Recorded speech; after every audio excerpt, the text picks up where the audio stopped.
J. Robert Oppenheimer created the atomic bomb. Power of the sun in the palm of my hand. I just hope no one makes me drop it. Oh, hey man, Zach, no!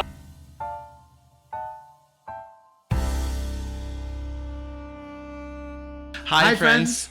I'm Zach. I'm Mitch. And we are Excellent Little Podcast. Presenting you a little movie podcast starring Zach and Mitch. And today we are going to be reviewing one of two movies because it is Barbenheimer season, ladies and gentlemen. It is. But we're going to go ahead and start with Christopher Nolan's Oppenheimer. Quick summary: the story of American scientist J. Robert Oppenheimer and his role in the development of the atomic bomb. Studio is Universal Pictures. Not Warner Brothers? Not Warner Brothers. This is a first, but director Christopher Nolan, screenplay Christopher Nolan, Kai Bird, and Martin Sherwin. Duration was 3 hours. It did feel like 3 hours. But before we get into that, hello. This is how we split up the episode. You just heard the summary. Now we're gonna enter our non-spoiler section. Zach will give his thoughts. I will give mine. We will talk about the cast, other non-spoilerly things. We will then enter our review. Zach will break that down.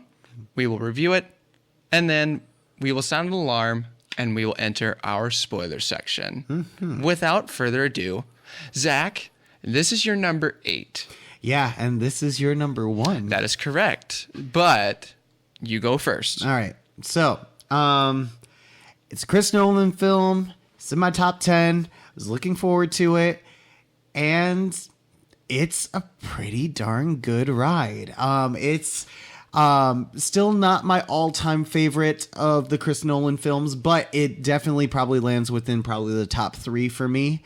It's really well done performances, direction, cinematography, set locations, even costume designs are on point for this. This is truly a spectacle film to be seen and watched in a theater. Mitch, what do you think about Oppenheimer? So yes, this was my number 1, and I would say it delivered. However, I'm going to disagree with you and say, other than the Batman trilogy, this is his best film.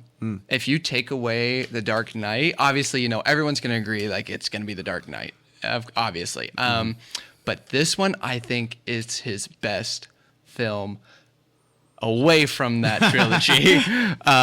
But yeah, and I feel like I can't help but notice that how passionate Christopher Nolan was about this project, because he left Warner Brothers to work on this project, and Universal went a full out bidding war. It was them, Amazon, I think Netflix was involved, and they won, and he's like, ho ho ho ho, and he just went out.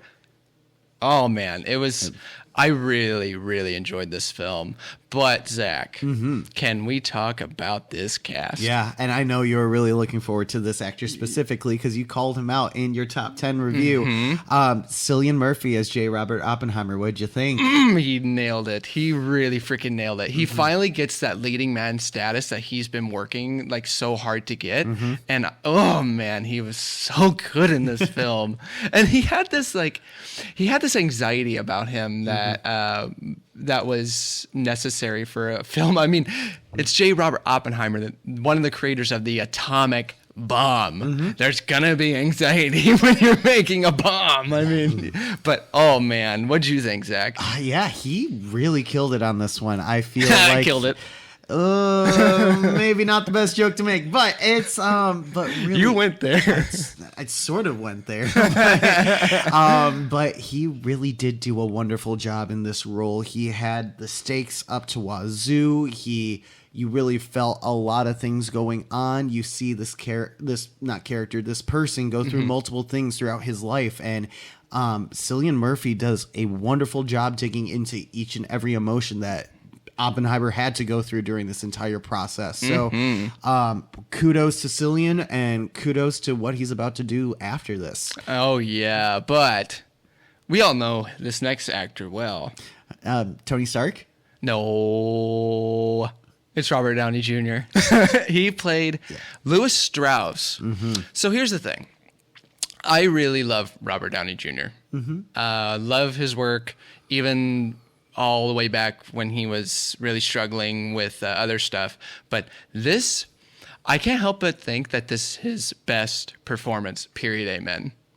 I really genuinely believe that this is his best work as an actor ever. And that is including Tony Stark. That is including Charlie Chaplin. This is including Tropic Thunder. This is his best work, period, amen. Because it's just, I can't go any further because it'll go into spoiler territory, but oh my God. Well, he was amazing in this film. He is, as always, a magnetic force. He just attracts greatness in whatever performance that he really does go for. It is a performance for the ages. I still don't think it's his best. I genuinely think there's no one else that can play Tony Stark better than that man. He really nailed Tony Stark, and I think he always will forever be living in Tony Stark's shadow. But I do think that this role shows that he can be more than just Tony Stark. And I feel like everyone just kind of forgets that, especially if you look back on like Charlie Chaplin and whatnot. And the dude has chops. He really does. And everyone just goes, "Oh yeah, Tony Stark." See, he has got more. See, I think when you said that he's gonna live in Tony Stark, I disagree. I really do. I really do. I think he knows it. I think everyone knows it, but I think he still will have wonderful. I'm not saying that his best work is behind him, but I feel like it's gonna be too hard of a task to top Tony Stark. I think he did, but we'll go to the next one. But we have Matt Damon as Leslie Groves. It's Matt Damon. Well, and I have to I enjoyed him, yes. I have to say, this one is one that I really did enjoy.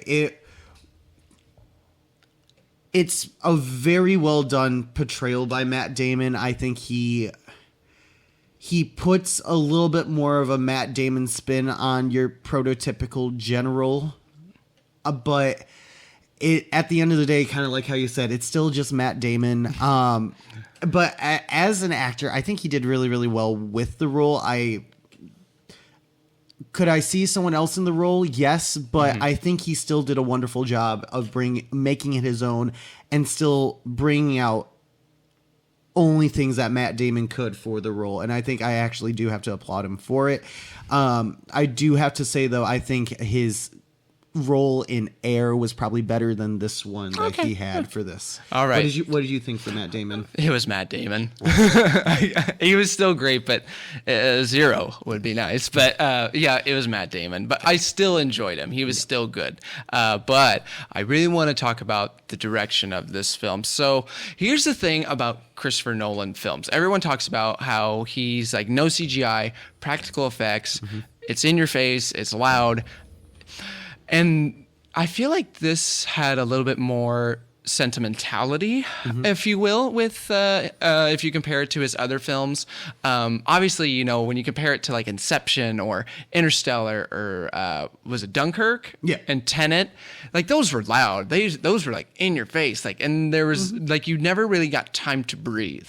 Whereas this, you got little subtle times where you could like you can take a breath and you can let the people in the film like tell more of the story, and then all of a sudden like bang, literally a bang. But yeah, I can't think of anybody else to do this film than Christopher Nolan. I can't. I really genuinely can't. Well, I mean, you only have to go into the fact that the bomb test was, while they didn't drop an actual nuclear bomb, they dropped so much freaking TNT to cause something very close to an atomic bomb. Right. And only Christopher Nolan can be the one to say, no, studios, you're going to pony up and do it. And the studios will go, sure. Okay. So I really do appreciate Chris Nolan in terms of that, for making sure that we do not stray so far into CGI and we still try to do as many things as practical as possible. Sure. Because it just leads to better performances, leads to better believability. It leads just to a better film overall. I would if agree. you are doing practical over CGI. Oh, I would agree. And that kind of also leads into our next category, and that's the music of this film. And the sound design just overall. Correct. And you kind of catch in the trailer, you hear this really, I don't want to go into further details about it because it's kind of a spoiler, but there's just that really weird sound that is heard at the end of the, what I'm talking like about? The thump. Yeah, thump. And it kind of blends in throughout the entire film. It's not just a one and done thing. Like you hear it throughout the entire film. And I'm like, ooh, and it gets you like on your edge of your seat a little bit. Yeah, it's his way of making it like the countdown. And the thing is that you think it's the countdown. The countdown for when the bomb goes off. It's not that countdown. No. It's counting down to something else. And when that moment hits 0, oh man, that hits. I also have to give hats off to the sound design of the very opening of the film. Yes. We saw this at the Dolby Cinema over in Disney Springs. Front row, too. Front row. Our seats literally vibrated to the point where I felt like I almost had like a massage from the amount of vibrating that was happening just in the first like minute of just sound that was being pumped into that theater. Well, and it was incredible. I also felt like the entire screening shake. And I'm going to say this right now, for a biographical 3-hour film, granted, majority of the people that are going to see it on the Thursday showing, they're going to be Chris Nolan fans. They're not just going to be there just for shits and giggles. But that film had no empty seats. And everyone in that theater was shaking because of that opening sequence and just the sound design period. Yeah. And it, like I said, like there was really barely any time to where it wasn't shaking almost. I mean, there were those like talky moments that you're going to have in biographical films, but like shake, and then story, shake, story, shake. And I mean, but again, that's the power of a Chris Nolan film. He incorporates sound and music into his films so well that no other director can do. Yeah. All right. But I mean, the big question really that does come from this film is, did Oppenheimer create a chain reaction in terms of where we are going to go as a society with the introduction of nuclear weapons in humanity's arsenal? It's not a funny man question with either. fire, and you are gonna get burned. And we only have to look so far as the first times that we used it on Nagasaki and Hiroshima. We've used it twice and used hydrogen bombs on people, which are the next line down, which are even worse than what we used in Japan. Since it's always there, nuclear warfare is going to happen at some point. I don't know how or when, but it's inevitable from the moment that Oppenheimer created it. So and I think this is Christopher Nolan's way of saying like, it was a win against the Nazis and it was the end of World War II, but I think it's kind of telling the question of like, but at what cost? Yeah. And here we are 80 years later, and what are we dealing with right now? it's true. So that's that. That's our non-spoiler section. So let's go ahead and jump into our review of Oppenheimer. So how we review things here on Little Movie Podcast is that we split things into 3 different categories normally. We have starting from the bottom, Feed It to the Dog, where we didn't care for the film, but you should still go see it to form your own opinion. Then we have Cook a Little More, where we feel like it needs just a little bit of seasoning, a little director change, actor change, script change, something to bring it up to our top category, which is going to be Eat It Up, which we really enjoy the film, and we highly suggest that you go see it in theaters, or if you have to wait, in streaming. But usually if it's an Eat It Up, we recommend in the theaters itself. And Mitch, you are twiddling your fingers. I have a feeling you've got something cooking in your little head of yours. What do you have to review for your number one of Oppenheimer? You already know it. I do already know it. I'm bringing out a Phantom category.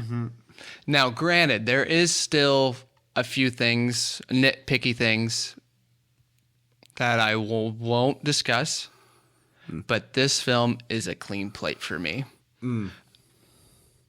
That's that. All right. That's that. All right. I don't know. I said it in my non-spoiler section. I said it in my first thoughts. I said it while talking about the direction. I don't need to go any further. No? Zach? It's a damn good film. It's a damn good film. But it's not a clean plate for me. It's close. It's goddamn close. It's really goddamn close. But it did not need to be 3 hours. I could easily take away some scenes if I was in the editing room. I feel like while Matt Damon did a really good job, I feel like that he could have used a recasting. Okay. I also feel that while Cillian Murphy did a really freaking wonderful job, and I don't know if there's anyone else that can play Oppenheimer, there were some moments that he had that took me out of the film. So ultimately, I feel that this is just an Eat It Up, which again, an Eat It Up is go see the film. Yeah, this is definitely something go you see the need to film, see, yeah. and definitely see it in like an IMAX or a Dolby in a premium theater. But it is a really damn good film. Sure. All right. So before we go into our spoiler territory, we have one quick question is, what's your favorite Christopher Nolan film? Yeah, mine personally, I know, Mitch, you say you got to take out the Batman stuff, but nah, Dark Knight is going to be always the best in my terms of Christopher Nolan. What he did with that, what Heath Ledger did, like, there's no topping Dark Knight in my own personal opinion. But what's your it's this one? Yeah, it's this. All right, so Zach, since it's a biographical film, do we really need spoilers? That's a good question. I really don't think so. I think think so either. I think you guys, if you're gonna see this, you know what's gonna happen. You know what happens. If you don't know, well then it is what it is. Yeah. And you're going to see it, so you're gonna see it anyway. So there's really not much you can talk about it. But until the next time, my friends, just make sure that we do leave a like, comment what you think your favorite Chris Nolan film is, and make sure that you do press that subscribe button. Yeah. But until that next time, my friends, I'm Zach. I'm Mitch. We are Excellent Little Podcasts.